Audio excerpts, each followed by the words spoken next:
Bashundhara Kings বনাম Abahani limited Dhaka.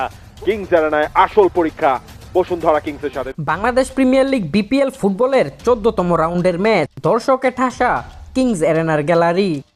আর মাত্র 2টি ম্যাচ জিতলেই টানা পঞ্চমবারের মতো লিগ শিরোপা গড়ে তুলবে বসুন্ধরা কিংস। এমন সমীকরণ নিয়ে কিংস এরেনায় মুখোমুখি হয় আবাহনী লিমিটেড ঢাকা ও কর্পোরেট প্রতিষ্ঠানের দল বসুন্ধরা কিংস। এদিন নিজেদের মাঠে দর্শকদের হতাশ করেনি বসুন্ধরার রাজারা। ডি বক্সের ভিতরে মিগুয়েল ফিগুয়েরের শট আবাহনী কিপার শহীদুল আলম সোহেল ফিরিয়ে দিলেও বল ক্লিয়ার করতে পারেনি রক্ষণভাগের কোনো খেলোয়াড়। জটলা থেকে বল জালে পাঠান রাকিব হাসান। কিংস এরেনায় তাই উল্লাস। লিগে এটি তার 9তম গোল। প্রথমার্ধে আবাহনী আর কোনো সুযোগ তৈরি করতে না পারায় উল্টো নিজেদের মাঠে আধিপত্য বিস্তার করে খেলেছে বসুন্ধরা কিংস। ম্যাচের 20 মিনিটে কর্নেলিয়াস স্টুয়ার্টের বুটের আঘাতে রক্তাক্ত অবস্থায় মাঠ ছাড়েন গোলকিপার আনিসুর রহমান জিকু।